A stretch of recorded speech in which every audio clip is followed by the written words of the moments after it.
Olá pessoal, tudo bem? Sejam bem-vindos à aula de Fundamentos de Biofísica.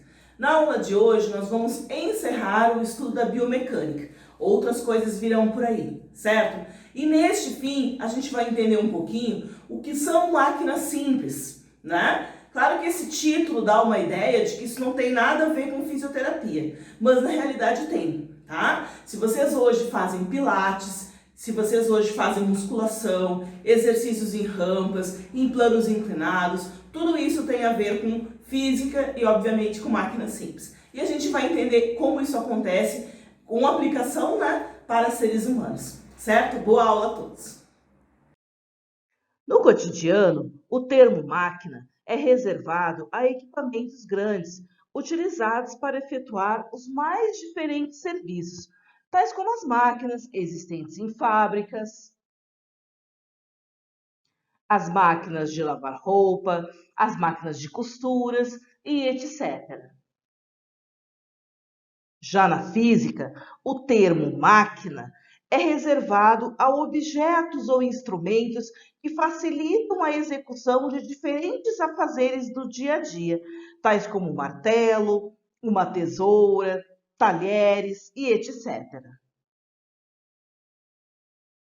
O uso dessas máquinas vem sendo transmitido de geração em geração e já estão incorporadas ao cotidiano, dadas as facilidades de uso. Nas grandes construções do Egito, por exemplo, os trabalhadores faziam uso de máquinas simples para carregar todos os materiais de construção. Em resumo, máquinas simples são equipamentos muito simples que possibilitam a execução de uma tarefa com menos força ou menos desgaste físico, ou seja, são máquinas que facilitam a realização de um trabalho. Na física, se estudam vários tipos de máquinas simples.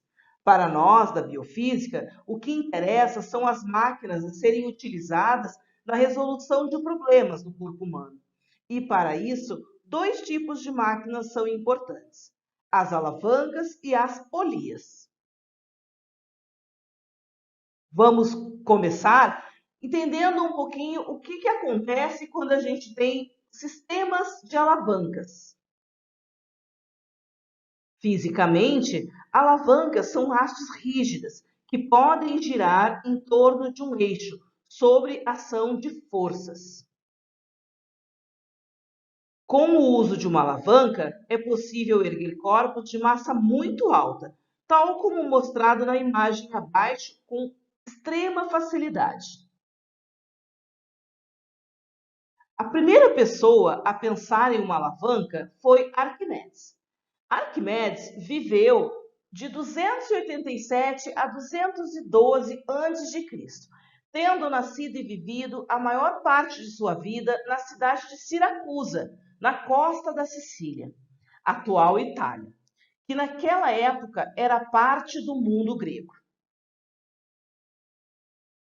Ele era filho do astrônomo Fídias, que obteve uma estimativa para a razão dos diâmetros do Sol e da Lua.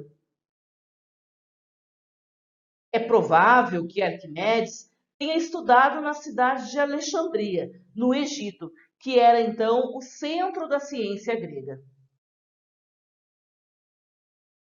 Você provavelmente já ouviu esta frase: dê-me um ponto de apoio e moverei a terra.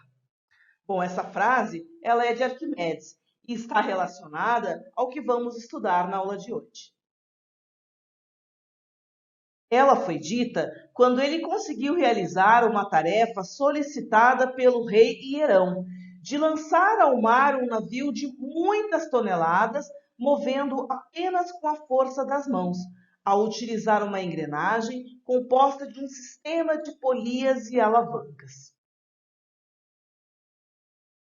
Por este feito e outros tantos, alguns dos quais falaremos ao longo dessa disciplina, Arquimedes é considerado um dos maiores cientistas de todos os tempos e o maior matemático da antiguidade.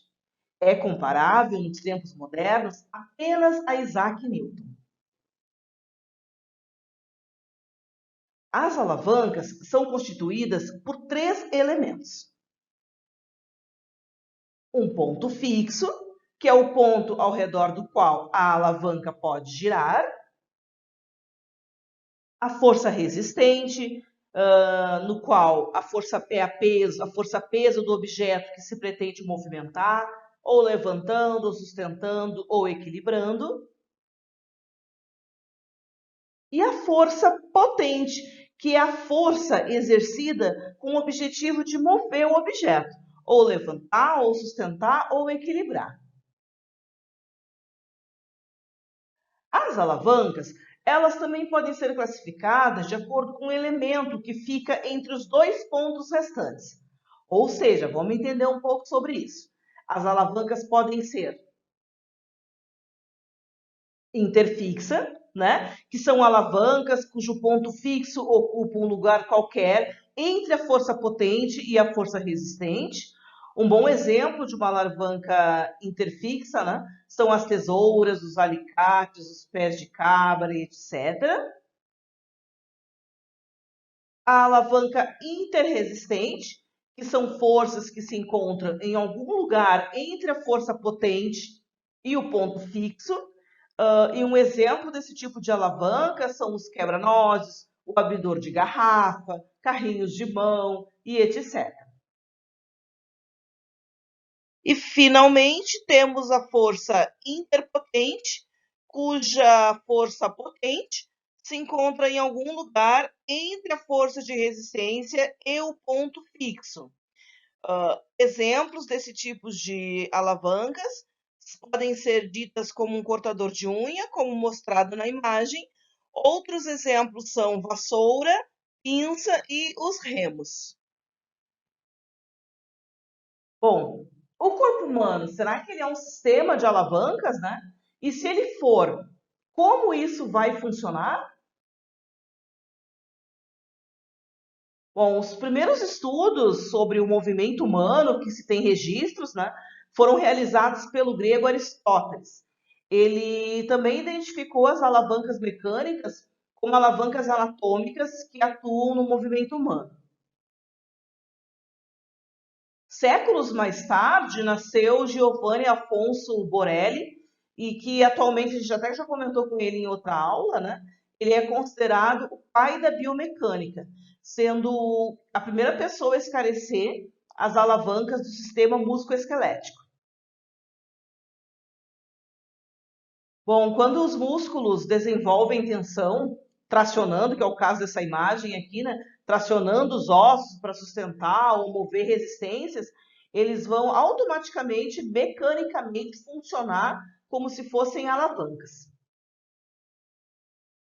Como vimos, as alavancas, né,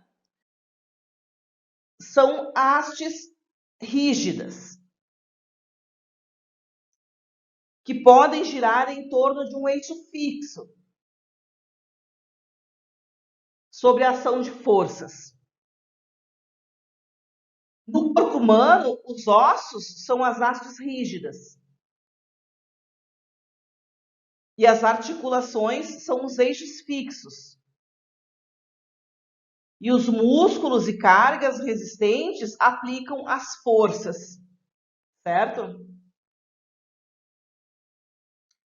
Bom, também vão existir tipos diferentes de alavancas se elas estiverem no corpo humano, tá? E dependendo da sua função ou movimento executado, tal como acontece com as alavancas da física, que a gente viu na física, né?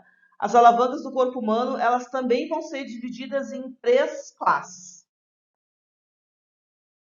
A interfixa, né, são caracterizadas pelo fato do ponto fixo estar localizado entre a força potente e a força resistência. Tá? E no corpo humano, tais alavancas podem ser exemplificadas pela movimentação dos músculos agonista e antagonista nas direções opostas em relação a uma articulação. As alavancas interresistentes, né, elas serão caracterizadas pelo fato da força resistente estar localizada entre o ponto fixo e a força potente, tá? E no corpo humano elas são raras de acontecer, os movimentos que acontecem, né, que são contemplados por essa alavanca. Mas a gente pode mostrar o que acontece numa imagem aqui, a pessoa tentando erguer a perna. Tá? Já as alavancas interpotentes, elas são caracterizadas pelo fato da força potente estar localizada entre o ponto fixo e a força resistente. Tá?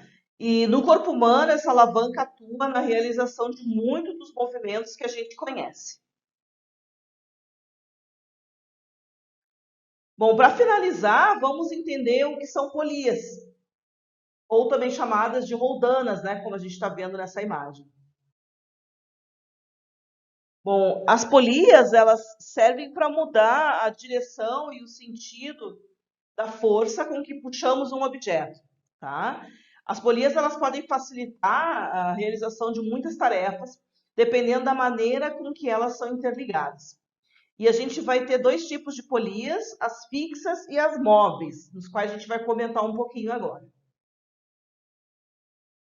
As polias fixas, elas servem apenas para mudar a direção e o sentido da força. Tá? E ela é bastante utilizada para suspender os objetos. Já a polia móvel, ela facilita a realização de algumas tarefas, como, por exemplo, de levantar algum objeto pesado. Tá? E a cada polia móvel colocada no sistema, a força fica reduzida à metade. Esta é uma vantagem da gente utilizar uma polia móvel. Só que a gente também tem a desvantagem de quanto mais polias, mais demorado vai ser a gente erguer ou puxar o objeto.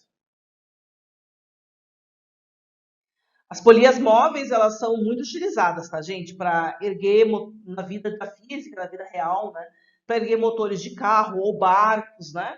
Como este que a gente vê na imagem. Além disso, acho que o mais interessante das polias é que elas, como a gente comentou, elas podem ser associadas. Tá? Caso a gente associe uma polia fixa com uma móvel, a polia fixa ela não interfere no valor da força aplicada pela pessoa. Tá? Como a gente pode ver nessa imagem, né? O valor da força não mudou, continua sendo P sobre 2. Ela vai servir apenas para comodidade, para a gente levantar o bloco ou puxar o fio para baixo. Tá? A polia de baixo, que é a móvel, ela sim, ela reduz a metade a força aplicada pela pessoa. Tá? E automaticamente ela também vai diminuir a distância. Então, se eu quero erguer uma distância D, no momento que eu botei uma polia móvel, eu vou mover uma distância, metade dessa distância D. Certo?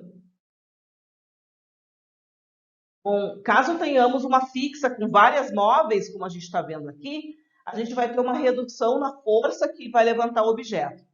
Então, nessa imagem, a gente tem 3 polias móveis e uma fixa, que são usadas para mover em equilíbrio um bloco de peso P. Tá?